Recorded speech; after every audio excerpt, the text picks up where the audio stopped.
वाहिगुरू जी का खालसा वाहिगुरू जी की फतेह। Punjabi audio book YouTube channel सुन रहे सारे ਸਰੋਤਿਆਂ ਨੂੰ मेरे मनिंदर कौर ਵੱਲੋਂ प्यार भरी सत श्री अकाल। किताब अफगानिस्तान दा सफर, लेखक डॉक्टर गंडा सिंह। भूमिका अफगानिस्तान देखण, इतिहासक ਅਤੇ ਧਾਰਮਿਕ ਅਸਥਾਨਾਂ ਦੇ ਦਰਸ਼ਨ ਕਰਨ ਅਤੇ ਅਹਿਮਦ ਸ਼ਾਹ ਦੁਰਾਨੀ ਸੰਬੰਧੀ ਮਸਾਲੇ ਦੀ ਭਾਲ ਵਿੱਚ ਪਿਛਲੇ ਸਤੰਬਰ 1952 ਦੇ ਮਹੀਨੇ ਮੈਂ ਅਫਗਾਨਿਸਤਾਨ ਗਿਆ ਸਾਂ। ਲਾਹੌਰ, ਰਾਵਲਪਿੰਡੀ, ਪਸ਼ਾਵਰ ਦਾ ਰਸਤਾ ਚੂੰਕਿ ਪਾਕਿਸਤਾਨੀਆਂ ਨੇ ਹਿੰਦੁਸਤਾਨੀਆਂ ਲਈ ਬੰਦ ਕੀਤਾ ਹੋਇਆ ਸੀ, ਇਸ ਲਈ ਮੈਨੂੰ ਹਵਾਈ ਜਹਾਜ਼ ਰਾਹੀਂ ਹੇਠੋਂ ਦੀ ਈਰਾਨ ਦੇ ਰਸਤੇ ਜਾਣਾ ਪਿਆ।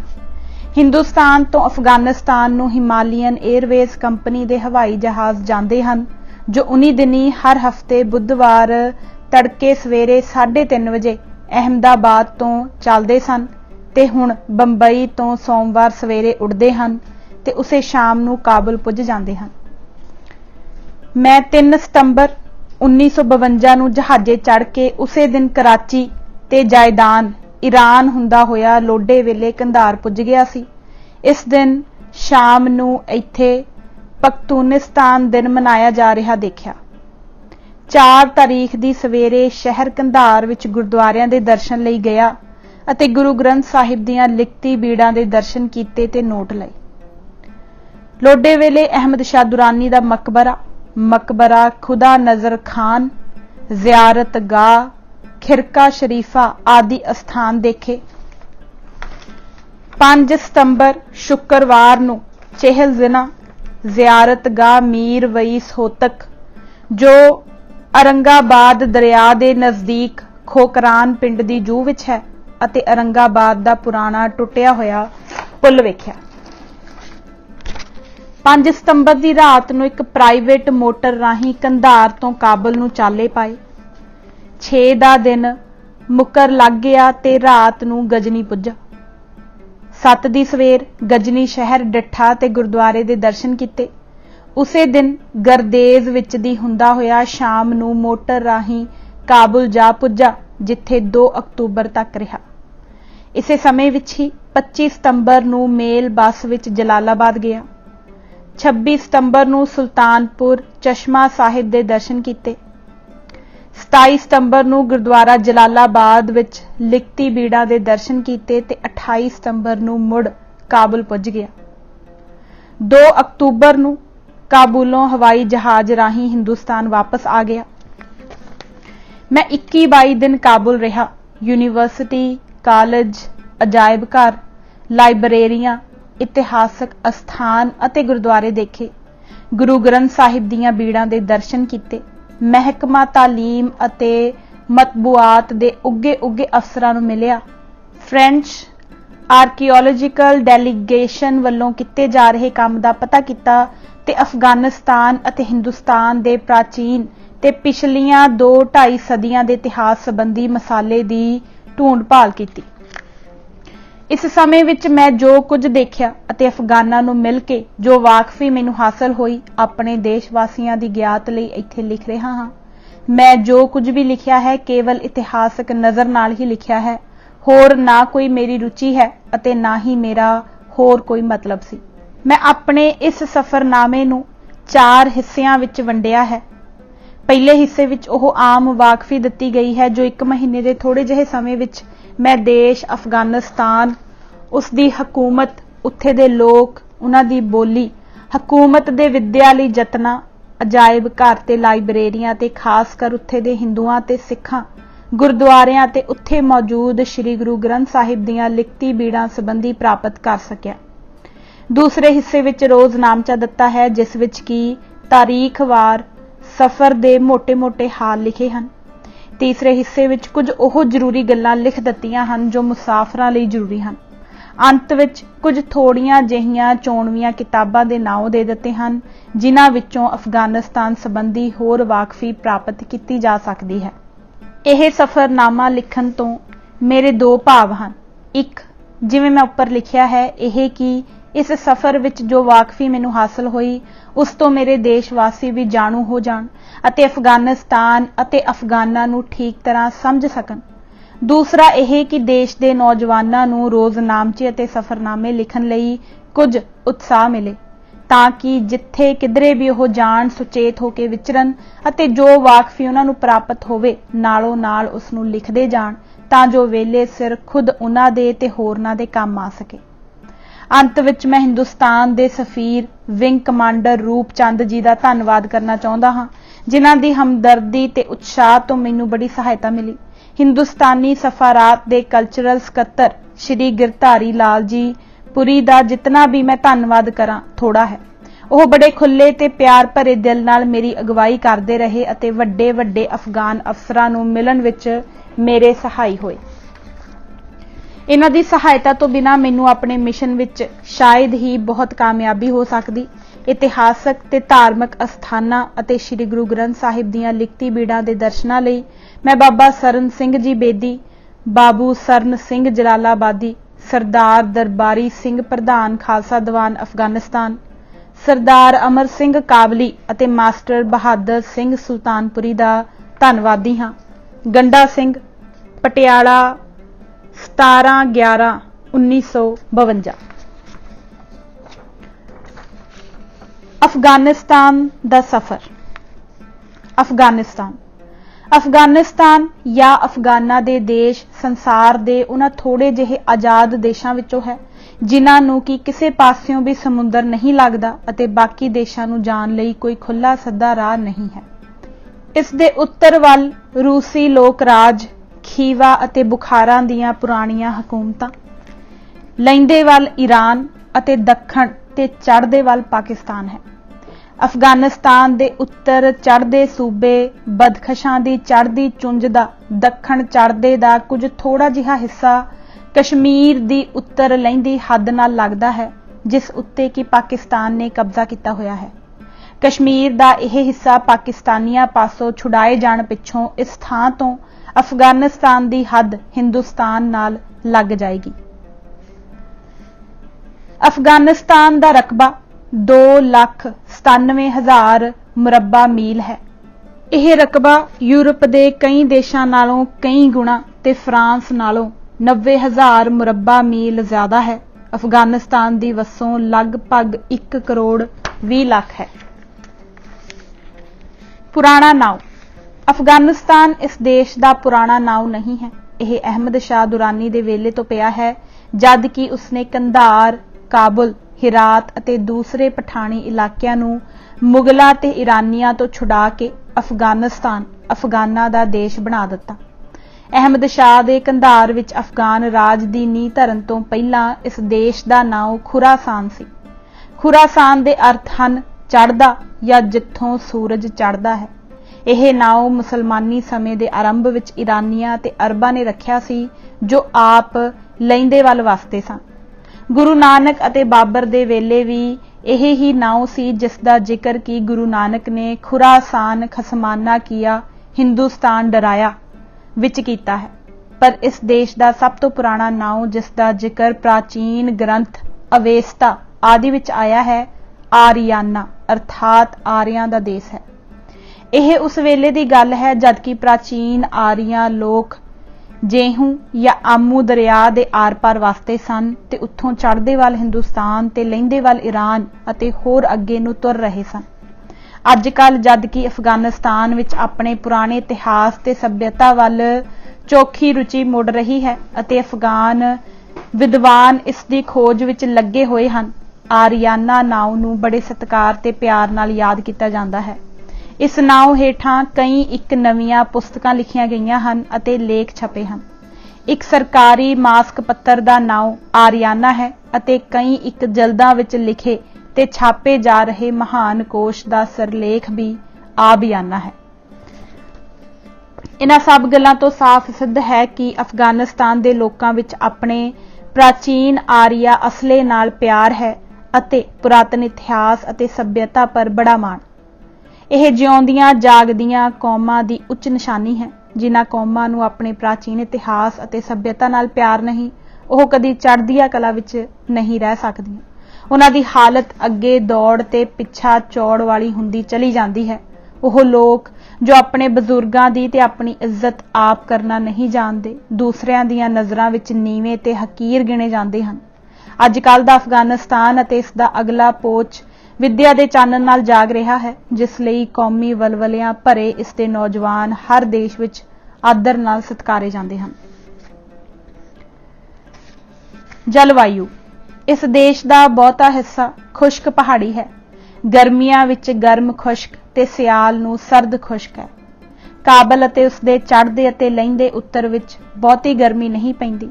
ਉੱਤਰ ਵਿੱਚ ਆਮੂ ਦਰਿਆ ਤੇ ਆਲੇ ਦੁਆਲੇ ਚੌਖੀ ਗਰਮੀ ਹੁੰਦੀ ਹੈ, ਪਰ ਸਿਆਲ ਨੂੰ ਚੌਖਾ ਪਾਲਾ ਪੈਂਦਾ ਹੈ ਤੇ ਬਰਫ਼ ਜੰਮ ਜਾਂਦੀ ਹੈ।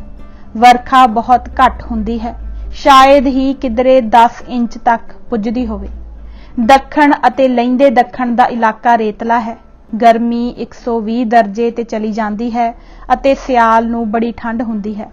ਪਰ ਇਸ ਪ੍ਰਕਾਰ ਦਾ ਅਫਗਾਨਿਸਤਾਨ ਦਾ ਜਲਵਾਯੂ ਮਨੁੱਖੀ ਤੰਦਰੁਸਤੀ ਲਈ ਅਤੇ ਫਲਾਂ ਦੀ ਪੈਦਾਵਾਰ ਲਈ ਬਹੁਤ ਚੰਗਾ ਹੈ। ਅੰਗੂਰ, ਸੇਬ, ਬਦਾਮ, ਅਨਾਰ, ਸਰਦਾ, ਹਿੰਦਵਾਨਾ ਆਦਿ ਫਲ ਇਸੇ ਜਲਵਾਯੂ ਦੀ ਹੀ ਬਖਸ਼ਿਸ਼ ਹਨ, ਜੋ ਪਠਾਨਾਂ ਨੂੰ ਚੋਬਰ ਅਤੇ ਤੰਦਰੁਸਤ ਬਣਾਈ ਰੱਖਦੇ ਹਨ।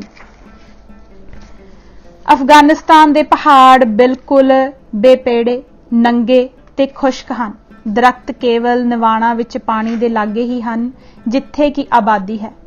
ਮੈਂ ਕੰਧਾਰ ਤੋਂ ਕਾਬਲ ਤੱਕ 320 ਮੀਲ ਦਾ ਇਲਾਕਾ ਬੜੇ ਗੌਰ ਨਾਲ ਵੇਖਿਆ। ਕਲਾਤ, ਗਲਜ਼ਈ, ਮੁਕਰ, ਗਜਨੀ, ਗਰਦੇਜ਼ ਆਦਿ ਕਸਬਿਆਂ ਤੇ ਆਬਾਦੀਆਂ ਨੂੰ ਛੱਡ ਕੇ ਜਿੱਥੇ ਕਿ ਕੁਝ ਕੁ ਪਾਣੀ ਹੈ, ਉੱਕਾ ਹੀ ਕੋਈ ਦਰਖਤ ਨਹੀਂ ਹੈ। ਨਾ ਪਹਾੜੀਆਂ ਉੱਤੇ ਕੋਈ ਦਰਖਤ ਹੈ ਤੇ ਨਾ ਹੀ ਸੜਕਾਂ ਉੱਤੇ। 300 ਮੀਲ ਵਿੱਚ 3 ਦਰਖਤ ਵੀ ਨਹੀਂ ਦੱਸੇ। ਇਸ ਦਾ ਨਤੀਜਾ ਇਹ ਹੈ ਕਿ ਸੜਕਾਂ ਉੱਤੇ ਧੂੜ ਉੱਡਦੀ ਹੈ ਅਤੇ ਮੋਟਰ ਬੱਸਾਂ ਦੀਆਂ ਸਵਾਰੀਆਂ ਥੋੜੇ ਜਿਹੇ ਸਫ਼ਰ ਵਿੱਚ ਹੀ ਗਿੱਦੜ ਰੰਗੀਆਂ ਹੋ ਜਾਂਦੀਆਂ ਹਨ ਤੇ ਹੁਲੀਆ ਵਿਗੜ ਜਾਂਦਾ ਹੈ।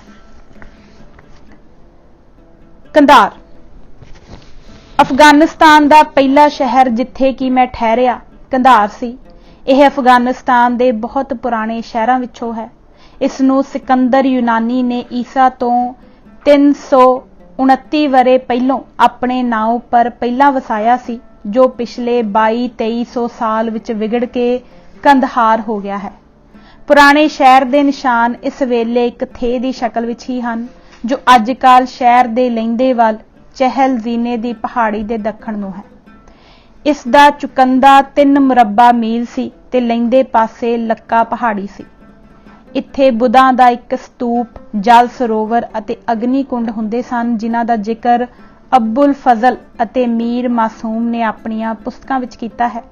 ਇਸ ਪ੍ਰਾਚੀਨ ਸ਼ਹਿਰ ਨੂੰ ਨਾਦਰ ਸ਼ਾਹ ਇਰਾਨੀ ਨੇ ਢਾਹ ਢੇਰੀ ਕਰ ਦਿੱਤਾ ਸੀ। ਅੱਜ ਕੱਲ੍ਹ ਦਾ ਨਵਾਂ ਸ਼ਹਿਰ ਅਹਿਮਦ ਸ਼ਾਹ ਦੁਰਾਨੀ ਨੇ ਵਸਾਇਆ ਸੀ ਅਤੇ ਅਸ਼ਰਫੁਲ ਬਲਾਦ ਅਹਿਮਦ ਸ਼ਾਹੀ ਇਸ ਦਾ ਨਾਮ ਧਰਿਆ, ਪਰ ਨਵਾਂ ਨਾਮ ਪ੍ਰਚਲਿਤ ਨਾ ਹੋ ਸਕਿਆ ਤੇ ਕੰਧਾਰ ਹੀ ਮਸ਼ਹੂਰ ਰਿਹਾ। ਇਸ ਸ਼ਹਿਰ ਦਾ ਨਕਸ਼ਾ ਅਹਿਮਦ ਸ਼ਾਹ ਬਾਦਸ਼ਾਹ ਨੇ ਆਪ ਬੜੀ ਰੀਝ ਨਾਲ ਬਣਾਇਆ ਸੀ। ਇਸ ਦੇ ਆਲੇ ਦੁਆਲੇ ਚੁਕੰਦਾ ਹੈ ਅਤੇ 4 ਦਰਵਾਜ਼ੇ ਹਨ। ਦੀਵਾਰ ਭਾਵੇਂ ਬਹੁਤੀ ਮੋਟੀ ਨਹੀਂ, ਪਰ ਥਾਂ ਥਾਂ ਬੁਰਜ ਬਣਾ ਕੇ ਇਸ ਨੂੰ ਚੌਖਾ ਮਜ਼ਬੂਤ ਬਣਾਇਆ ਹੋਇਆ ਹੈ। 4 ਦਰਵਾਜ਼ਿਆਂ ਤੋਂ ਸੜਕਾਂ ਸ਼ਹਿਰ ਦੇ ਵਿਚਕਾਰ ਚਹਾਰ ਸੂ ਨਾਮੀ ਚੁਹਾਰ ਵਿੱਚ ਇੱਕ ਗੁੰਬਦ ਵਾਲੀ ਇਮਾਰਤ ਪਾਸ ਆ ਮਿਲਦੀਆਂ ਹਨ। ਇਹ ਇੱਕ ਵੱਡੀ ਮੰਡੀ ਹੈ ਜਿੱਥੇ ਹਰ ਪ੍ਰਕਾਰ ਦੀਆਂ ਦੁਕਾਨਾਂ ਹਨ। 4 ਵੱਡੇ ਦਰਵਾਜ਼ੇ ਇਹ ਹਨ: ਉੱਤਰ ਦਰਵਾਜ਼ਾ ਈਦਗਾਹ, ਦੱਖਣ ਦਰਵਾਜ਼ਾ ਸ਼ਿਕਾਰਪੁਰ, ਚੜ੍ਹਦਾ ਦਰਵਾਜ਼ਾ ਕਾਬੂਲ, ਲਹਿੰਦਾ ਦਰਵਾਜ਼ਾ ਹਿਰਾਤ। ਉੱਤਰੀ ਹਿੱਸਾ 2 ਟੋਟਿਆਂ ਵਿੱਚ ਵੰਡਿਆ ਹੋਇਆ ਹੈ ਤੇ ਵਿਚਕਾਰ ਦੋਹੀਂ ਪਾਸੀਂ ਦਰਵਾਜ਼ੇ ਹਨ। ਚੜ੍ਹਦੀ ਵੱਲ ਦਰਵਾਜ਼ਾ ਬਰਦੁਰਾਨੀ ਅਤੇ ਲਹਿੰਦੀ ਵੱਲ ਦਰਵਾਜ਼ਾ ਤੋਪਖਾਨਾ ਹੈ। ਬਾਦਸ਼ਾਹ ਦਾ ਮਹੱਲ ਉੱਤਰੀ ਦਰਵਾਜ਼ੇ ਪਾਸ ਹੁੰਦਾ ਸੀ। ਇਹ ਢਾਹ ਦਿੱਤਾ ਹੋਇਆ ਹੈ ਅਤੇ ਇਸ ਥਾਂ ਹੁਣ ਕੰਧਾਰ ਦੇ ਗਵਰਨਰ ਦੇ ਦਫ਼ਤਰ ਹਨ। ਸ਼ਹਿਰ ਦੇ ਉੱਤਰ ਨੂੰ ਖੁੱਲੇ ਮੈਦਾਨ ਵਿੱਚ ਬਾਦਸ਼ਾਹੀ ਬਾਗ ਹੈ, ਜੋ ਬੜਾ ਸੋਹਣਾ ਬਣਿਆ ਹੋਇਆ ਹੈ। ਅਰੰਗਦਾਬ ਦਰਿਆ ਵਿੱਚ ਛੋਟੀਆਂ-ਛੋਟੀਆਂ ਨਹਿਰਾਂ ਕੱਟ ਕੇ ਲਿਆਂਦੇ ਪਾਣੀ ਨਾਲ ਇਹ ਸਾਰਾ ਇਲਾਕਾ ਹਰਿਆ ਭਰਿਆ ਹੋ ਗਿਆ ਹੈ। ਕਾਵਾਖਾਨੇ ਤੋਂ ਬਾਗਾਂ ਦਾ ਨਜ਼ਾਰਾ ਬੜਾ ਹੀ ਰਮਣੀਕ ਹੈ। ਹੁਣ ਇਸ ਸ਼ਹਿਰ ਨੂੰ ਵਧਾ ਕੇ ਲੰਮਾ ਚੌੜਾ ਤੇ ਖੁੱਲਾ ਕੀਤਾ ਜਾ ਰਿਹਾ ਹੈ। शहर दे सारे पासी नवीਆਂ कोठियां मकान ਅਤੇ सरकारी इमारतां बन रहीਆਂ ਹਨ। बहुत वाधा लैंदे पासे ही रात ਨੂੰ जा रही सड़क ਦੇ आले दुआले हो रहा है। इधर ही गवर्नर ਦੀ कोठी ਅਤੇ परदेसी कौंसल खाने ਹਨ।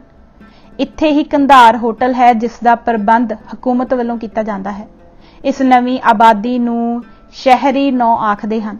कंधार ਤੋਂ थोड़ी दूर ही अरगंदाब दरिया वगदा है। शहर विच ਅਤੇ ਬਾਜ਼ਾਰਾਂ ਅਤੇ ਸੜਕਾਂ ਦੇ ਦੋਹੀਂ ਪਾਸੇ ਪਾਣੀ ਲਈ ਨਾਲੀਆਂ ਬਣੀਆਂ ਹੋਈਆਂ ਹਨ ਤੇ ਦਰਖਤ ਲੱਗੇ ਹੋਏ ਹਨ ਅਤੇ ਬੜੀਆਂ-ਬੜੀਆਂ ਕੋਠੀਆਂ ਤੇ ਮਕਾਨਾਂ ਵਿੱਚ ਘਾਹ ਦੇ ਪਲਾਟ ਤੇ ਬਗੀਚੇ ਬਣੇ ਹੋਏ ਹਨ।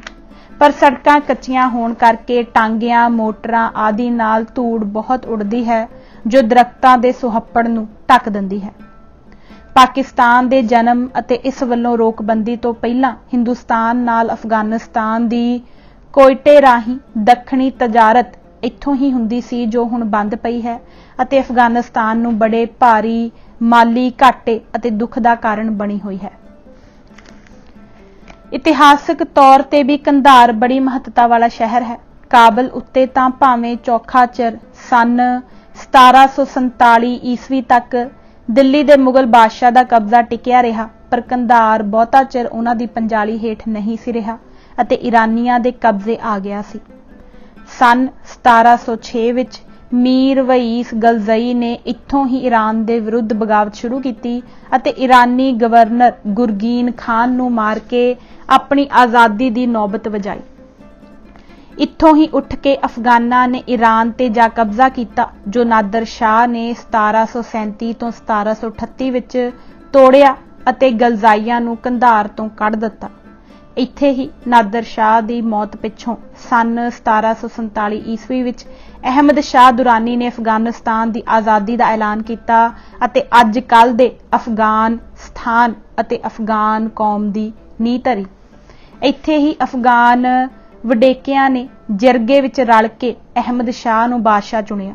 ਇੱਥੋਂ ਹੀ ਅਹਿਮਦ ਸ਼ਾਹ ਨੇ ਆਪਣੀਆਂ ਮੱਲਾਂ ਮਾਰਾਂ ਦਾ ਮੁੱਢ ਧਰਿਆ ਅਤੇ ਅਫਗਾਨਿਸਤਾਨ ਦਾ ਦਬਦਬਾ ਈਰਾਨ ਅਤੇ ਹਿੰਦੁਸਤਾਨ ਪਰ ਜਾ ਬਿਠਾਇਆ ਅਤੇ ਦੱਖਣ ਵੱਲ ਅਰਬ ਦੇ ਸਮੁੰਦਰ ਤੱਕ ਅਤੇ ਚੜ੍ਹਦੇ ਵੱਲ ਸਤਲੁਜ ਦਰਿਆ ਦੇ ਪਰ ਤੱਕ ਅਫਗਾਨਿਸਤਾਨ ਦੀਆਂ ਰਾਜਸੀ ਹੱਦਾਂ ਜਾ ਪਹੁੰਚਾਈਆਂ।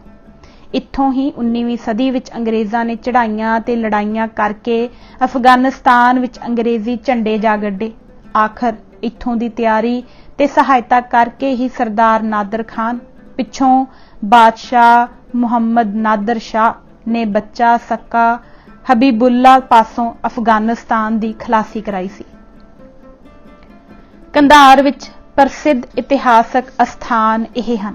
ਪਹਿਲਾ, ਜ਼ਿਆਰਤ ਅਹਿਮਦ ਸ਼ਾਹ ਬਾਬਾ। ਇਹ ਅਹਿਮਦ ਸ਼ਾਹ ਦੁਰਾਨੀ ਦਾ ਮਕਬਰਾ ਹੈ ਜੋ ਖੁਦ ਉਸਨੇ ਆਪਣੇ ਜਿਉਂਦੇ ਜੀ ਹੀ ਆਪਣੇ ਲਈ ਬਣਵਾਇਆ ਸੀ। ਅਹਿਮਦ ਸ਼ਾਹ ਦਾ ਦੇਹਾਂਤ ਸੁਲੇਮਾਨੀ ਪਹਾੜੀਆਂ ਵਿੱਚ ਤੋਬਾ ਮਾਰੂਫ ਨਾਮੀ ਅਸਥਾਨ ਤੇ 23 ਅਕਤੂਬਰ ਸਨ 1772 ਈਸਵੀ ਨੂੰ ਹੋਇਆ ਸੀ। ਉੱਥੋਂ ਲਿਆ ਕੇ ਇਸ ਦਾ ਸਰੀਰ ਇੱਥੇ ਦਫਨਾਇਆ ਗਿਆ ਸੀ। ਮਕਬਰਾ ਇੱਕ ਗੁੰਬਦ ਵਾਲੀ ਇਮਾਰਤ ਹੈ।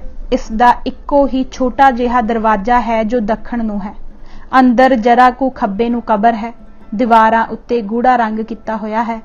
ਹਾਲਤ ਚੰਗੀ ਹੈ ਜਿਸ ਤੋਂ ਪ੍ਰਤੀਤ ਹੁੰਦਾ ਹੈ ਕਿ ਲੋੜ ਅਨੁਸਾਰ ਮੁਰੰਮਤ ਅਤੇ ਰੰਗ ਹੁੰਦਾ ਰਹਿੰਦਾ ਹੈ। ਅੰਦਰ ਕੰਧਾਂ ਪਰ ਸਾਰੀ ਪਾਸੀ ਫਾਰਸੀ ਦੇ ਬੰਦ ਲਿਖੇ ਹੋਏ ਹਨ। ਅੰਦਰ ਸਾਹਮਣੇ ਸੱਜੇ ਪਾਸੇ ਦੀਵਾਰ ਨਾਲ ਬਾਦਸ਼ਾਹ ਅਹਿਮਦ ਸ਼ਾਹ ਦੁਰਾਨੀ ਦੀ ਖੋਦ, ਬਾਜੂਬੰਦ ਤੇ ਆਸਾ ਰੱਖੇ ਹੋਏ ਹਨ। ਉੱਥੇ ਹੀ ਹਾਫਜ਼ ਅਬੁਲ ਵਹਾਬ ਕਸ਼ਮੀਰੀ ਦੀ 1178 ਹਿਜਰੀ 1765 ਈਸਵੀ ਦੀ ਲਿਖੀ ਹੋਈ ਕੁਰਾਨ ਮਜੀਦ ਦੀ ਬੀੜ ਬਿਰਾਜਮਾਨ ਹੈ। ਉੱਪਰ ਬਾਹਰੋਂ ਗੁੰਬਦ ਨੂੰ ਕਈ ਥਾਈਂ ਤੇੜਾਂ ਆਈਆਂ ਹੋਈਆਂ ਹਨ ਜਿਨ੍ਹਾਂ ਦੀ ਛੇਤੀ ਹੀ ਮੁਰੰਮਤ ਹੋਣੀ ਚਾਹੀਦੀ ਹੈ। ਬਾਹਰ ਕੋਈ ਚੰਗੀ ਚਾਰਦੀਵਾਰੀ ਨਹੀਂ ਹੈ। ਇਸ ਪ੍ਰਕਾਰ ਦੇ ਇਤਿਹਾਸਕ ਅਸਥਾਨ ਦੇ ਆਲੇ ਦੁਆਲੇ ਇੱਕ ਖੂਬਸੂਰਤ ਬਾਗ ਚਾਹੀਦਾ ਹੈ ਜਿਸ ਵਿੱਚ ਹਰੇ ਭਰੇ ਦਰਖਤ ਤੇ ਫੁੱਲ ਹੋਣ। ਬਾਗ ਦੇ ਬਾਹਰ ਚੁਕੰਦਾ ਅਤੇ ਉਸ ਵਿੱਚ ਵੱਡਾ ਦਰਵਾਜ਼ਾ ਚਾਹੀਦਾ ਹੈ ਜਿਸ ਉੱਤੇ ਸਾਈਨ ਬੋਰਡ ਲੱਗਾ ਹੋਇਆ ਹੋਵੇ। ਦੂਜਾ, ਖਿਰਕਾ ਸ਼ਰੀਫਾ। ਇਹ ਇਮਾਰਤ ਅਹਿਮਦ ਸ਼ਾਹ ਦੀ ਜ਼ਿਆਰਤ ਦੇ ਉੱਤਰ ਚੜ੍ਹਦੇ ਪਾਸੇ ਨੇੜੇ ਹੀ ਹੈ। ਇਹ ਵੀ ਬਾਦਸ਼ਾਹ ਅਹਿਮਦ ਸ਼ਾਹ ਦੁਰਾਨੀ ਨੇ ਹੀ ਬਣਵਾਈ ਸੀ। ਇੱਥੇ ਹਜ਼ਰਤ ਮੁਹੰਮਦ ਸਾਹਿਬ ਦੀ ਗੋਦੜੀ ਰੱਖੀ ਹੋਈ ਹੈ, ਜੋ ਕਿਸੇ ਸਮੇਂ ਹਜ਼ਰਤ ਉਵੈਸ ਕਰਨੀ ਪਾਸ ਹੁੰਦੀ ਸੀ ਅਤੇ ਪਿੱਛੋਂ ਬੁਖਾਰੇ ਰੱਖੀ ਹੋਈ ਸੀ। ਇਹ ਇਤਿਹਾਸਕ ਯਾਦਗਾਰ ਅਹਿਮਦ ਸ਼ਾਹ ਨੂੰ ਬੁਖਾਰੇ ਦੇ ਹਾਕਮ ਮੁਰਾਦ ਬੇਗ ਪਾਸੋਂ ਸਨ 1768 ਨੂੰ ਮਿਲੀ ਸੀ। ਖਿਰਕਾ ਸ਼ਰੀਫਾ ਦੇ ਲਹਿੰਦੇ ਪਾਸੇ ਲਾਗੇ ਹੀ ਅਮੀਰ ਹਬੀਬੁੱਲਾ ਖਾਨ ਅਤੇ ਖੁਦਾ ਨਜ਼ਰ ਖਾਨ ਦੀਆਂ ਕਬਰਾਂ ਅਤੇ ਕੁਝ ਹੋਰ ਕਬਰਾਂ ਹਨ। ਤੀਜਾ ਤੇ ਚੌਥਾ, ਮਸਜਿਦ ਅਤੇ ਸਰਾਂ। ਸ਼ਹਿਰ ਵਿੱਚ ਹੋਰ ਉੱਗੀਆਂ ਇਮਾਰਤਾਂ ਸ਼ਾਹੀ ਮਸਜਿਦ ਅਤੇ ਸਰਾਂ ਹਨ। ਇਹ ਦੋਨੋਂ ਸ਼ਹਿਰ ਦੇ ਵੱਡੇ ਬਾਜ਼ਾਰ ਵਿੱਚ ਹਨ। ਮਸਜਿਦ ਇੱਕ ਸਾਦਾ ਇਮਾਰਤ ਹੈ ਜਿਸ ਦੇ ਸਾਹਮਣੇ ਖੁੱਲ੍ਹਾ ਚੁਕੰਦਾ ਹੈ। ਉੱਤਰ ਵੱਲ ਕੁਝ ਕਮਰੇ ਬਣੇ ਹੋਏ ਹਨ ਜਿੱਥੇ ਮੁੱਲਾ ਲੋਕ ਬੱਚਿਆਂ ਨੂੰ ਧਾਰਮਿਕ ਵਿੱਦਿਆ ਦਿੰਦੇ ਹਨ। ਦੱਖਣ ਨੂੰ ਹਮਾਮ ਬਣਿਆ ਹੋਇਆ ਹੈ ਜਿੱਥੇ ਨਮਾਜ਼ੀ ਲੋਕ ਵਜ਼ੂ ਕਰਦੇ ਹਨ। ਸਰਾਂ ਭਾਵੇਂ ਇੱਕ ਛੱਤੀ ਇਮਾਰਤ ਹੀ ਹੈ ਪਰ ਹੈ ਬੜੀ ਖੁੱਲ੍ਹੀ, ਜਿੱਥੇ ਇੱਕ ਵੇਲੇ 200 ਜਾਨਵਰ, ਊਠ, ਘੋੜੇ, ਖੋਤੇ ਆਦਿ ਅਤੇ 100 ਬੰਦੇ ਸੁਖਾਲੇ ਹੀ ਟਿਕ ਸਕਦੇ ਹਨ। ਵਿਚਾਲੇ ਖੁੱਲ੍ਹਾ ਵਿਹੜਾ ਹੈ ਤੇ ਆਲੇ ਦੁਆਲੇ ਰਹਿਣ ਲਈ ਛੋਟੇ ਛੋਟੇ ਕਮਰੇ ਜਿਨ੍ਹਾਂ ਦੇ ਮੂਹਰੇ ਵਰਾਂਡਾ ਹੈ। ਇੱਥੇ ਹਿਰਾਤ ਅਤੇ ਕਾਬੁਲ ਤੋਂ ਆਏ ਵਪਾਰੀਆਂ ਨਾਲ ਸਦਾ ਗਹਿਮਾ ਗਹਿਮ ਰਹਿੰਦੀ ਹੈ ਅਤੇ ਪਾਕਿਸਤਾਨ ਤੋਂ ਆਏ ਵਪਾਰੀ ਵੀ ਇੱਥੇ ਹੀ ਟਿਕਦੇ ਹਨ। ਪੰਜਵਾਂ, ਚਹਿਲ-ਜ਼ਿਨਾ। ਕੰਧਾਰ ਤੋਂ ਹਿਰਾਤ ਨੂੰ ਜਾ ਰਹੀ ਸੜਕ ਉੱਤੇ 2 ਮੀਲ ਦੀ ਵਿੱਥ ਤੇ ਖੱਬੇ ਪਾਸੇ ਪ੍ਰਾਚੀਨ ਸ਼ਹਿਰ ਦੀ ਇੱਕ ਨਿਸ਼ਾਨੀ ਚਹਿਲ-ਜ਼ਿਨਾ 40 ਪੌੜੀਆਂ ਹੈ। ਪਹਾੜੀ ਦੀ ਚੜ੍ਹਦੇ ਉੱਤਰ ਦੀ ਆਖਰੀ ਗੁੱਠ ਤੇ ਇੱਕ ਚੱਟਾਨ ਨੂੰ ਕੱਟ ਕੇ ਪੌੜੀਆਂ ਬਣਾਈਆਂ ਹੋਈਆਂ ਹਨ ਅਤੇ ਧੁਰ ਉੱਪਰ ਅੰਦਰ ਨੂੰ ਖੁਦਾਈ ਕਰਕੇ ਫਾਰਸੀ ਵਿੱਚ ਇੱਕ ਲਿਖਤ ਉਕਰੀ ਹੋਈ ਹੈ ਜਿਸ ਵਿੱਚ ਬਾਬਰ ਬਾਦਸ਼ਾਹ ਦੇ ਵੇਲੇ ਤੋਂ ਸ਼ੁਰੂ ਕਰਕੇ ਹਿੰਦੁਸਤਾਨ ਵਿੱਚ ਮੁਗਲ ਰਾਜ ਦੀਆਂ ਮੱਲਾਂ ਮਾਰਾਂ ਦਾ ਜ਼ਿਕਰ ਹੈ। ਇਹ ਲਿਖਤ ਅਧੂਰੀ ਹੀ ਹੈ ਜਿਸ ਦਾ ਇੱਕ ਕਾਰਨ ਇਹ ਹੈ ਕਿ ਔਰੰਗਜ਼ੇਬ ਦੇ ਵੇਲੇ ਮੁਗਲਾਂ ਦਾ ਤਹਿਤ ਇੱਥੇ ਢਿੱਲਾ ਪੈ ਗਿਆ ਸੀ। ਇਹ ਲਿਖਤ ਇਤਿਹਾਸਕ ਤੌਰ ਤੇ ਬੜੀ ਮਹੱਤਤਾ ਵਾਲੀ ਹੈ। 6ਵਾਂ, ਜ਼ਿਆਰਤ ਮੀਰ ਵਈਸ। ਇਸੇ ਸੜਕੇ ਅੱਗੇ ਚੱਲ ਕੇ 4 ਮੀਲ ਤੇ ਅਰਗੰਦਾਬ ਦਰਿਆ ਦੇ ਦੱਖਣ ਨੂੰ ਉਰਲੇ ਪਾਸੇ ਖੋਕਰਾਨ ਪਿੰਡ ਦੀ ਜੂਹ ਵਿੱਚ ਇੱਕ ਪੱਕੇ ਚੁਕੰਦੇ ਅੰਦਰ ਮੀਰ ਵਈਸ ਦਾ ਮਕਬਰਾ ਹੈ। ਮੀਰ ਵਈਸ ਅਫਗਾਨਿਸਤਾਨ ਦੇ ਵੱਡੇ ਨਾਮਦਾਰ ਬਜ਼ੁਰਗਾਂ ਵਿੱਚੋਂ ਹੈ। ਇਸਨੇ 18ਵੀਂ ਸਦੀ ਵਿੱਚ ਕੰਧਾਰ ਨੂੰ ਇਰਾਨੀਆਂ ਤੋਂ ਆਜ਼ਾਦ ਕਰਾ ਕੇ ਅਫਗਾਨਾਂ ਵਿੱਚ ਆਜ਼ਾਦੀ ਦੇ ਵਲਵਲੇ ਨੂੰ ਇੱਕ ਜ਼ੋਰਦਾਰ ਹਲੂਣਾ ਦਿੱਤਾ ਸੀ। ਇਹ ਮਕਬਰਾ ਇੱਕ ਗੁੰਬਦ ਵਾਲੀ ਇਮਾਰਤ ਹੈ। ਅੰਦਰੋਂ ਚੂਨੇ ਗੱਚ ਚਿੱਟੀ ਹੈ। ਸੰਗਮਰਮਰ ਦਾ ਫਰਸ਼ ਲੱਗਾ ਹੋਇਆ ਹੈ। ਕਬਰ ਵੀ ਸੰਗਮਰਮਰ ਦੀ ਬਣੀ ਹੋਈ ਹੈ। ਇਸ ਦੇ ਉੱਤੇ ਪਸ਼ਤੋ ਵਿੱਚ ਲਿਖਤ ਹੈ ਜਿਸ ਦਾ ਫਾਰਸੀ ਵਿੱਚ ਉਲਥਾ ਕੀਤਾ ਹੋਇਆ ਹੈ। ਜਿਵੇਂ ਇਸ ਲਿਖਤ ਤੋਂ ਪ੍ਰਤੀਤ ਹੁੰਦਾ ਹੈ, ਇਸ ਕਬਰ ਦੀ ਨਵੇਂ ਸਿਰਿਓਂ ਮੁਰੰਮਤ ਸਨ ਈਸਵੀ 1932 ਵਿੱਚ ਮੌਜੂਦਾ ਬਾਦਸ਼ਾਹ ਜ਼ਾਹਰ ਸ਼ਾਹ ਦੇ ਪਿਤਾ ਬਾਦਸ਼ਾਹ ਮੁਹੰਮਦ ਨਾਦਰ ਸ਼ਾਹ ਦੇ ਵੇਲੇ ਮੁਹੰਮਦ ਗੁਲ ਖਾਨ ਦੇ ਰਾਹੀਂ ਹੋਈ ਸੀ। ਨਾਦਰ ਸ਼ਾਹ ਨੂੰ ਅਫਗਾਨ ਬਜ਼ੁਰਗਾਂ, ਸ਼ਹੀਦਾਂ ਅਤੇ ਦੇਸ਼ ਭਗਤਾਂ ਦੀਆਂ ਯਾਦਗਾਰਾਂ ਕਾਇਮ ਕਰਨ ਦੀ ਬੜੀ ਲਗਨ ਸੀ, ਜਿਸ ਦੀ ਗਵਾਹੀ ਸ਼ਹਿਰ ਕਾਬੁਲ ਅਤੇ ਹੋਰ ਥਾਈਂ ਕਾਇਮ ਕੀਤੀਆਂ ਯਾਦਗਾਰਾਂ ਤੋਂ ਮਿਲਦੀ ਹੈ। ਇਸ ਜ਼ਿਆਰਤਗਾਹ ਦੀ ਨਵੀਂ ਇਮਾਰਤ ਵੀ ਅਹਿਮਦ ਸ਼ਾਹ ਬਾਦਸ਼ਾਹ ਦੀ ਜ਼ਿਆਰਤਗਾਹ ਦੇ ਨਮੂਨੇ ਉੱਤੇ ਉਨ੍ਹਾਂ ਹੀ ਬਣਵਾਈ ਸੀ। ਪਤਾ ਨਹੀਂ ਕਿਉਂ ਪਰ ਇਹ ਜ਼ਿਆਰਤਗਾਹ ਹਾਲ ਤੱਕ ਮੁਕੰਮਲ ਨਹੀਂ ਹੋਈ। ਖਿੜਕੀਆਂ ਆਦਿ ਨੂੰ ਰੰਗ ਹੋਣ ਵਾਲਾ ਹੈ। ਚੁਕੰਦੇ ਦੇ ਅੰਦਰ ਸ਼ਹਿਤੂਤਾਂ, ਅੰਗੂਰਾਂ ਤੇ ਅਨਾਰਾਂ ਦਾ ਬਾਗ ਹੈ ਪਰ ਹਾਲਤ ਕੁਝ ਚੰਗੀ ਨਹੀਂ।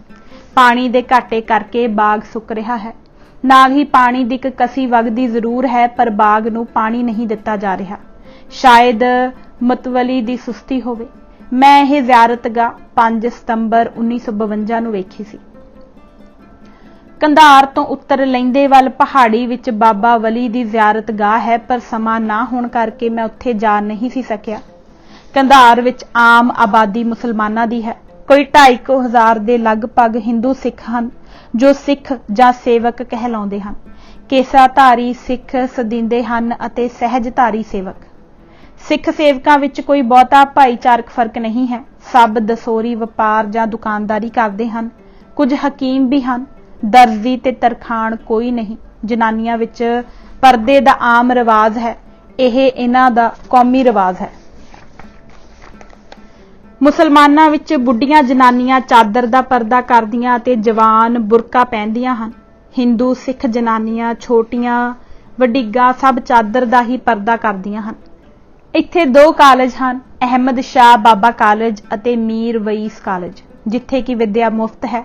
किताबां कागज भी सरकार दिंदी है ते कपड़े भी, एक सूट गर्मियां नूं अते एक सर्दियां नूं। गरीब विद्यार्थियों नूं वजीफे दिते जांदे हन अते रोटी मुफ्त।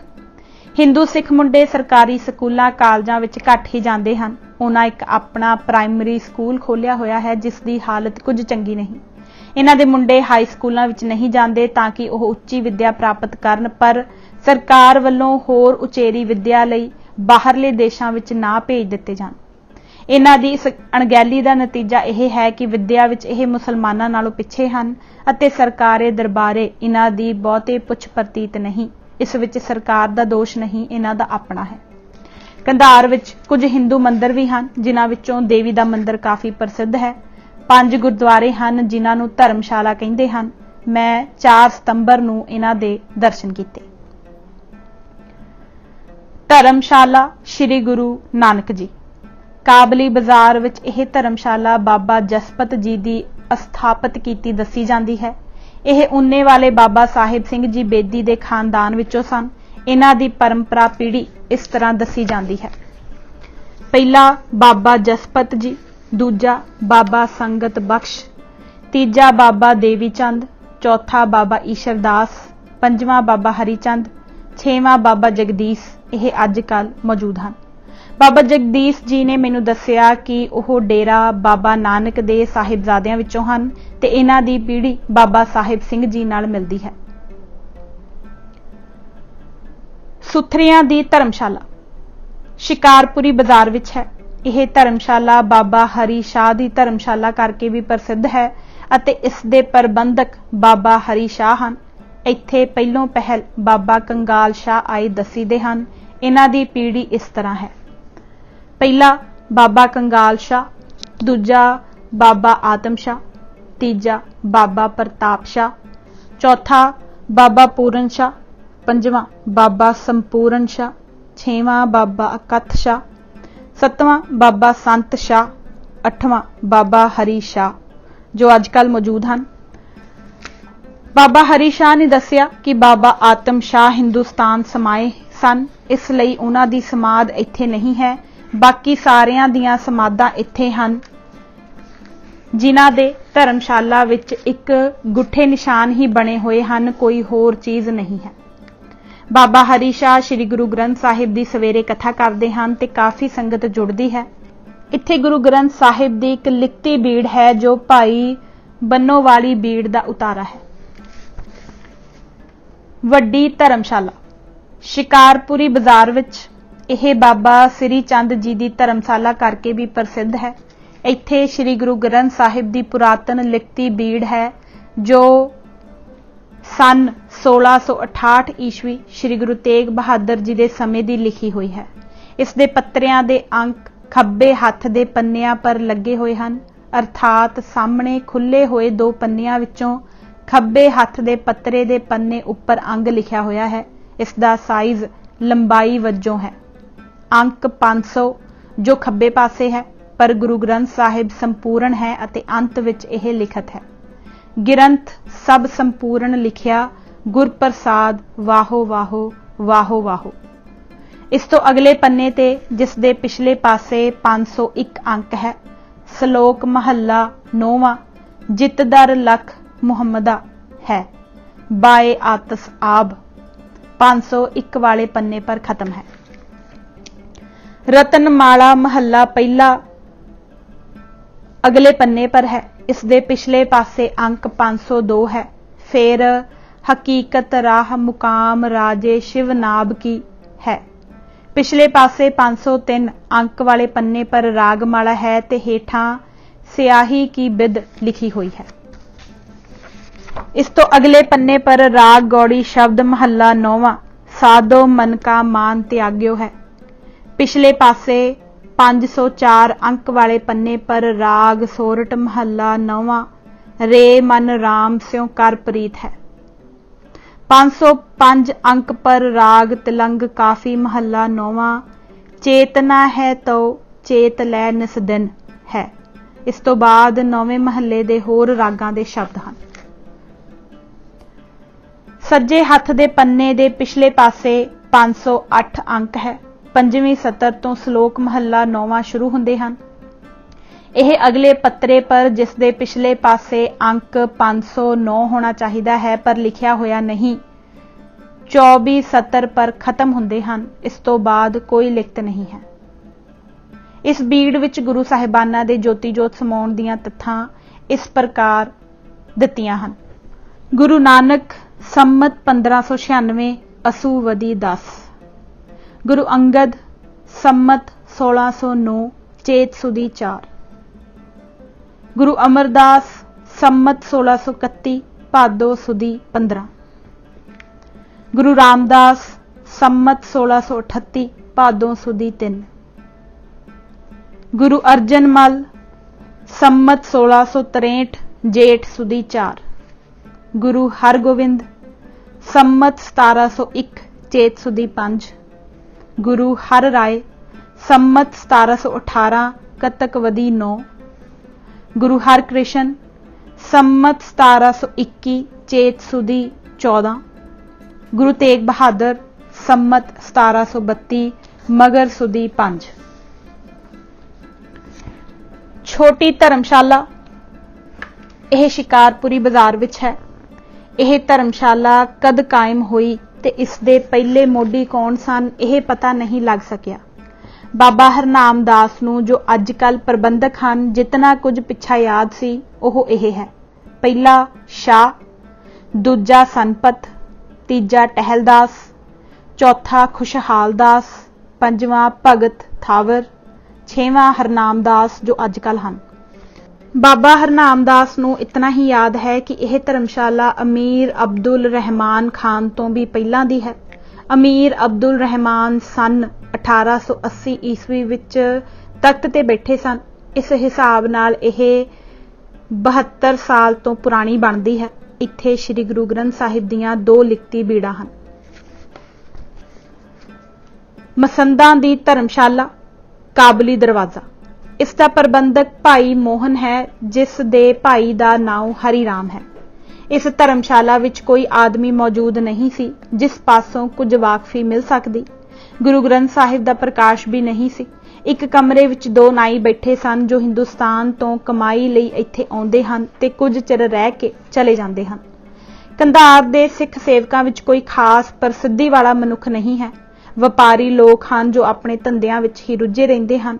धार्मिक, भाईचारक या राजसी कामां विच खास दिलचस्पी या उगा हिस्सा लैण वाला बंदा मैनूं कोई नज़र नहीं पिया। यह शहर पख्तूनस्तान लहर दा एक उगा अड्डा है। 3 सितंबर की शाम नूं पख्तूनस्तान दिन मनाउण लई आए हुए कबायली अते होर पठाणां दा इकट्ठ, उन्हां दे चेहरे मोहरे तो प्रगट हो रहे जज्बात, उन्हां दे जोश अते उन्हां दे जलसे विच होईयां लीडरां दीयां तकरीरां तो जो अंदाजा एक त्रिया काल ला सकदा सी उस दे आधार ते मैं कह सकदा हां कि जे यह ही तौर जारी रही तां पख्तूनस्तान बनन नूं रोकिया नहीं जा सकदा। थोड़ी बहुती देर भावें हो जावे, इस लहर विच हर फिरके, हर कबीले ते हर धर्म वाले पठान भावें ओह मुसलमान हन जां सिख सेवक एक मन ते एक मुठ हन। गजनी कंधार तो काबुल की सड़क पर कलात, गलजई, शाहजूई ते मुकर छोटे छोटे कच्चे कस्बे हैं। नवीआं बणीआं सरकारी इमारतां तो बिना शायद ही इत्थे कोई पक्का मकान होवे। इट्टां दे पक्के मकान बनाउण दा इस देश विच रिवाज बहुत ही घट है। हिंदुस्तान की तरह इट्टां दे पट्ठे इत्थे नहीं हैं। किधरे किधरे टावें टावें आवे ही हैं। हिंदू सिख दुकानदार भी इन्हीं थावीं घट ही हैं ते ओह भी बहुते उगे नहीं।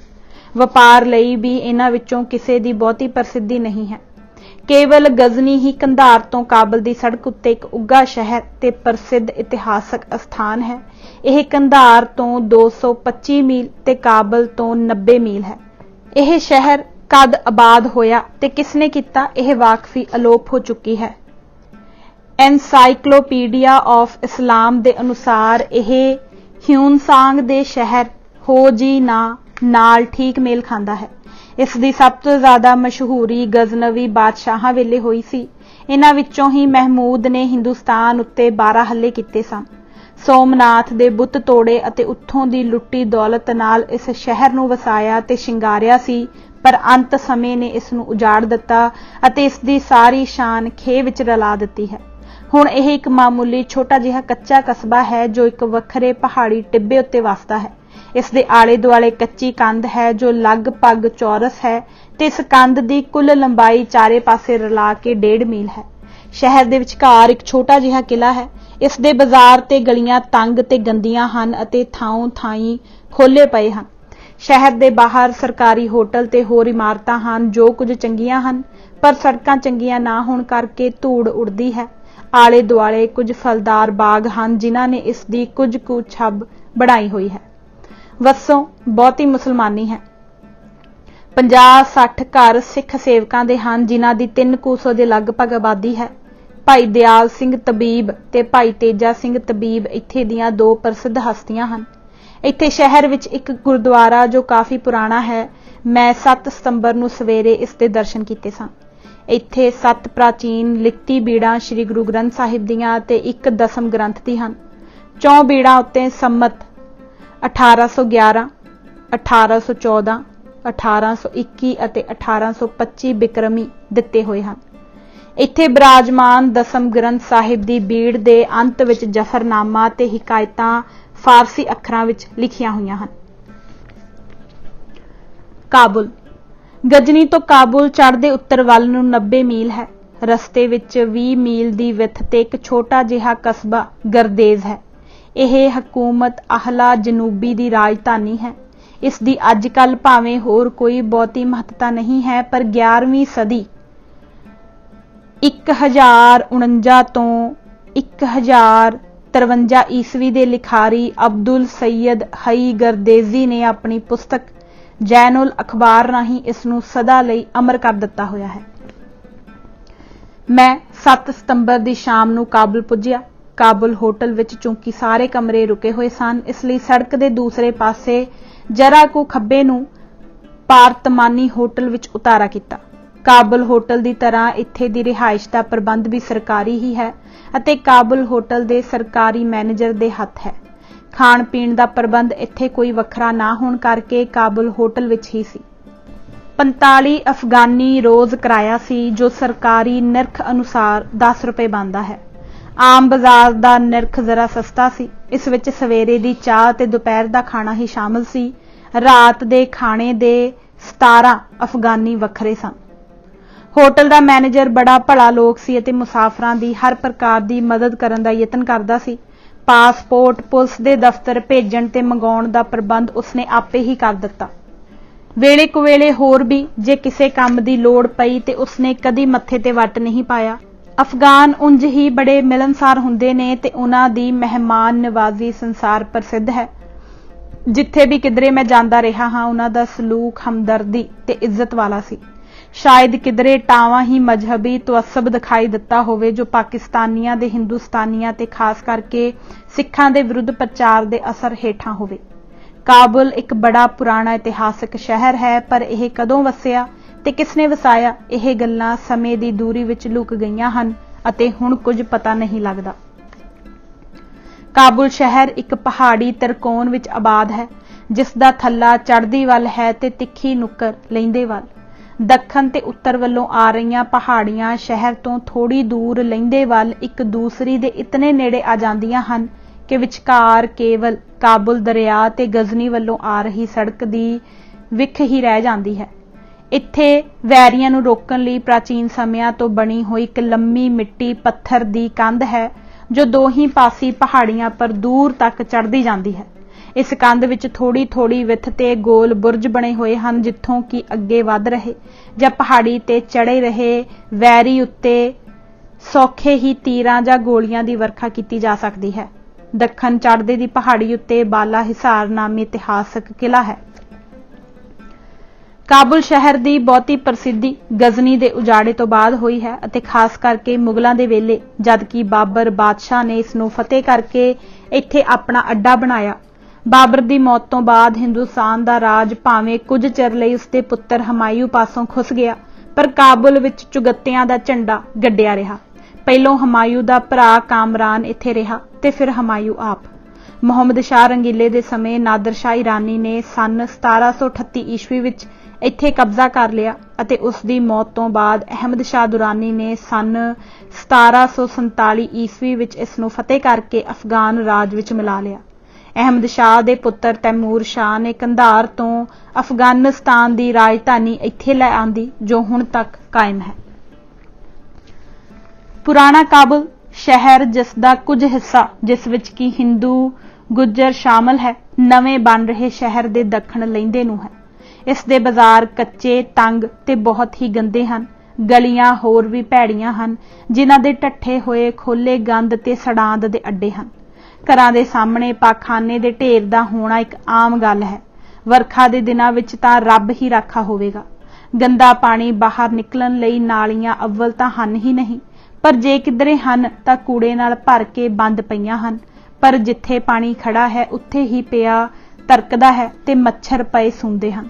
ਇਸ ਗੰਦਗੀ ਤੇ ਬਦਬੂ ਦਾ ਹੀ ਨਤੀਜਾ ਹੈ ਕਿ ਇਸ ਹਿੱਸੇ ਵਿੱਚ ਰਹਿਣ ਵਾਲੇ ਲੋਕਾਂ ਦੀ ਸਿਹਤ ਆਮ ਲੋਕਾਂ ਨਾਲੋਂ ਖਰਾਬ ਹੈ। ਖਾਸ ਕਰਕੇ ਅੱਖੀਆਂ ਜ਼ਿਆਦਾ ਖਰਾਬ ਹਨ। ਤਪਦਿਕ ਦੀ ਬਿਮਾਰੀ ਦੀ ਵੀ ਸ਼ਿਕਾਇਤ ਹੈ। ਪਰ ਭਲਾ ਹੋਵੇ ਅਫਗਾਨਿਸਤਾਨ ਦੀ ਹਕੂਮਤ ਦਾ ਕਿ ਜਿਨ੍ਹਾਂ ਨੇ ਆਪਣੀ ਜਨਤਾ ਦਾ ਭਲਾ ਸੋਚ ਕੇ ਪੁਰਾਣੇ ਸ਼ਹਿਰ ਨੂੰ ਢਾਹ ਕੇ ਖੁੱਲਾ ਚੌੜਾ ਤੇ ਸਾਫ਼ ਸ਼ਹਿਰ ਨੌ ਬਣਾਉਣਾ ਸ਼ੁਰੂ ਕੀਤਾ ਹੋਇਆ ਹੈ। ਨਵੇਂ ਸ਼ਹਿਰ ਦੀਆਂ ਸੜਕਾਂ ਬੜੀਆਂ ਖੁੱਲੀਆਂ ਹਨ। ਬਾਜ਼ਾਰਾਂ ਵਿੱਚ ਦੁਕਾਨਾਂ ਦੇ ਸਾਹਮਣੇ 18-20 ਫੁੱਟ ਦੋਹੀਂ ਪਾਸੀ ਜਗ੍ਹਾ ਛੱਡੀ ਹੋਈ ਹੈ, ਜਿਸ ਤੋਂ ਅੱਗੇ ਦੋਹੀਂ ਪਾਸੀ ਪੱਕੀਆਂ ਸੜਕਾਂ ਹਨ, ਜਿੱਥੋਂ ਦੀ ਮੋਟਰਾਂ, ਸਾਈਕਲ ਆਦਿ ਲੰਘਦੇ ਹਨ। ਵਿਚਕਾਰ 6 ਇੰਚ ਉੱਚਾ ਰਸਤਾ ਹੈ। ਦੋਹੀਂ ਪਾਸੀ ਸੜਕਾਂ ਦਾ ਇੱਕ ਵੱਡਾ ਫਾਇਦਾ ਇਹ ਹੈ ਕਿ ਇੱਕ ਪਾਸੇ ਆਵਾਜਾਈ ਹੋਣ ਕਰਕੇ ਮੋਟਰਾਂ, ਸਾਈਕਲਾਂ ਤੇ ਟਾਂਗਿਆਂ ਆਦਿ ਦੀਆਂ ਟੱਕਰਾਂ ਆਮ ਨਹੀਂ ਹੁੰਦੀਆਂ। ਕਈ ਥਾਈਂ ਬਾਜ਼ਾਰ ਇਤਨੇ ਖੁੱਲੇ ਹਨ ਕਿ ਦੂਸਰੇ ਪਾਸੇ ਦੀ ਦੁਕਾਨ ਦੇ ਸੌਦੇ ਪੱਤੇ ਦਾ ਪਤਾ ਨਹੀਂ ਲੱਗਦਾ। ਸੜਕਾਂ ਉੱਪਰ ਦਰਖਤ ਲੱਗੇ ਹੋਏ ਨੇ, ਜਿਨ੍ਹਾਂ ਨਾਲ ਉਹਨਾਂ ਦੀ ਖੂਬਸੂਰਤੀ ਹੋਰ ਜ਼ਿਆਦਾ ਵੱਧ ਜਾਂਦੀ ਹੈ। ਦੋਹੀਂ ਪਾਸੇ ਪਾਣੀ ਦੀਆਂ ਕੱਚੀਆਂ ਨਾਲੀਆਂ ਹਨ, ਜਿੱਥੇ ਕਿ ਲੋਕੀ ਹੱਥ ਮੂੰਹ ਧੋਂਦੇ ਦੇਖੇ ਜਾਂਦੇ ਹਨ ਤੇ ਕਈ ਕੁਰਲੀਆਂ ਕਰਦੇ ਤੇ ਪੀਂਦੇ ਵੀ ਦੇਖੇ ਗਏ ਹਨ। ਇਹ ਇੱਕ ਭੈੜੀ ਵਾਦੀ ਹੈ, ਜਿਸ ਕਰਕੇ ਪੇਟ ਦੀਆਂ ਬਿਮਾਰੀਆਂ ਆਮ ਹੋ ਜਾਂਦੀਆਂ ਹਨ। ਪੁਰਾਣੇ ਸ਼ਹਿਰ ਦੇ ਢਹਿਣ ਨਾਲ ਵਸਨੀਕਾਂ ਨੂੰ ਕੋਈ ਤਕਲੀਫ ਨਹੀਂ ਹੋ ਰਹੀ। ਲੋਕਾਂ ਨੂੰ ਉਹਨਾਂ ਦੀ ਜ਼ਮੀਨ ਦਾ ਮੁੱਲ ਸਰਕਾਰ ਵੱਲੋਂ ਮਿਲ ਜਾਂਦਾ ਹੈ ਤੇ ਉਹਨਾਂ ਨੂੰ ਖੁੱਲ੍ਹ ਹੁੰਦੀ ਹੈ ਕਿ ਉਹ ਆਪਣੇ ਮਕਾਨਾਂ ਦਾ ਮਲਬਾ ਲੈ ਜਾਣ। ਸਰਕਾਰ ਮਲਬਾ ਚੁੱਕਣ ਵਿੱਚ ਉਹਨਾਂ ਦੀ ਹਰ ਤਰ੍ਹਾਂ ਸਹਾਇਤਾ ਕਰਦੀ ਹੈ ਅਤੇ ਜਿੱਥੇ ਉਹ ਆਖਣ ਉੱਥੇ ਪਹੁੰਚਾ ਦਿੰਦੀ ਹੈ। ਨਵੇਂ ਬਣਨ ਵਾਲੇ ਹਿੱਸੇ ਦਾ ਨਕਸ਼ਾ ਬਦਲੀਏ, ਮਿਊਨਿਸਪਲ ਕਮੇਟੀ ਦੇ ਦਫ਼ਤਰ ਅਤੇ ਕੁਝ ਹੋਰ ਥਾਈਂ ਰੱਖਿਆ ਜਾਂਦਾ ਹੈ ਅਤੇ ਜਿਨ੍ਹਾਂ ਦੇ ਮਕਾਨ ਢਾਹੇ ਗਏ ਹੁੰਦੇ ਹਨ, ਉਹਨਾਂ ਨੂੰ ਨਕਸ਼ਾ ਵੇਖ ਕੇ ਜ਼ਮੀਨ ਦੇ ਟੁਕੜੇ ਪਹਿਲਾਂ ਲੈਣ ਦੀ ਖੁੱਲ੍ਹ ਹੁੰਦੀ ਹੈ। ਸਰਕਾਰ ਵੱਲੋਂ ਜੋ ਢਾਏ ਗਏ ਮਕਾਨਾਂ ਦਾ ਮੁੱਲ ਮਿਲਦਾ ਹੈ, ਉਹ ਇਤਨਾ ਹੁੰਦਾ ਹੈ ਕਿ ਉਸ ਨਾਲ ਉਹਨਾਂ ਦੀ ਆਪਣੀ ਜ਼ਮੀਨ ਜਿਤਨੀ ਜ਼ਰੂਰ ਖਰੀਦੀ ਜਾ ਸਕਦੀ ਹੈ ਤੇ ਮਕਾਨ ਬਣਨ ਵਿੱਚ ਵੀ ਬਹੁਤਾ ਕੁਝ ਕਸਾਰਾ ਨਹੀਂ ਰਹਿੰਦਾ। ਇਸ ਸਕੀਮ ਨਾਲ ਸਾਰੇ ਹੀ ਖੁਸ਼ ਹਨ। ਮੈਂ ਕਿਸੇ ਨੂੰ ਸ਼ਿਕਾਇਤ ਕਰਦੇ ਨਹੀਂ ਸੁਣਿਆ। ਇੱਕ ਪਾਸੇ ਤਾਂ ਪੁਰਾਣੇ ਤੰਗ ਤੇ ਗੰਦੇ ਸ਼ਹਿਰ ਦੀ ਥਾਂ ਨਵਾਂ ਖੁੱਲਾ, ਸਾਫ਼ ਤੇ ਸੋਹਣਾ ਸ਼ਹਿਰ ਬਣਦਾ ਜਾ ਰਿਹਾ ਤੇ ਦੂਸਰੇ ਪਾਸੇ ਲੋਕ ਤੰਗ, ਗੰਦੇ ਤੇ ਬਿਮਾਰੀ ਭਰੇ ਘਰਾਂ ਵਿੱਚੋਂ ਨਿਕਲ ਕੇ ਸਾਫ਼ ਤੇ ਰੋਸ਼ਨ ਮਕਾਨਾਂ ਵਿੱਚ ਵਸਦੇ ਜਾ ਰਹੇ ਹਨ, ਜਿਨ੍ਹਾਂ ਨਾਲ ਉਹਨਾਂ ਦੀ ਸਿਹਤ ਉੱਤੇ ਚੰਗਾ ਅਸਰ ਪੈ ਰਿਹਾ ਹੈ ਤੇ ਬਿਮਾਰੀ ਦਾ ਦੁੱਖ ਘਟ ਰਿਹਾ ਹੈ।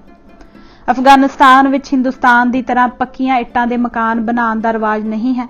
ਬਾਹਰਲਾ ਮੂੰਹ ਮੱਥਾ ਪੱਥਰ ਦਾ ਜਾਂ ਆਵੇ ਪੱਕੀਆਂ ਇੱਟਾਂ ਦਾ ਬਣਾਇਆ ਜਾਂਦਾ ਹੈ। ਅੰਦਰ ਕੋਲੇ ਦੇ ਪੱਕੇ ਅਤੇ ਅੱਧ ਪੱਕੇ ਬਣਾ ਕੇ ਕੰਧਾਂ ਮਿੱਟੀ ਦੀਆਂ ਬਣਾਈਆਂ ਜਾਂਦੀਆਂ ਹਨ। ਉਹਨਾਂ ਪਰ ਪੱਥਰ ਪੀ ਕੇ ਤੇ ਚੂਨਾ ਰਲਾ ਕੇ ਪਲਸਤਰ ਕਰ ਦਿੱਤਾ ਜਾਂਦਾ ਹੈ। ਕਈ ਥਾਈਂ ਬਾਹਰ ਸੀਮੈਂਟ ਦਾ ਪਲਸਤਰ ਦੇਖਣ ਵਿੱਚ ਆਇਆ ਹੈ।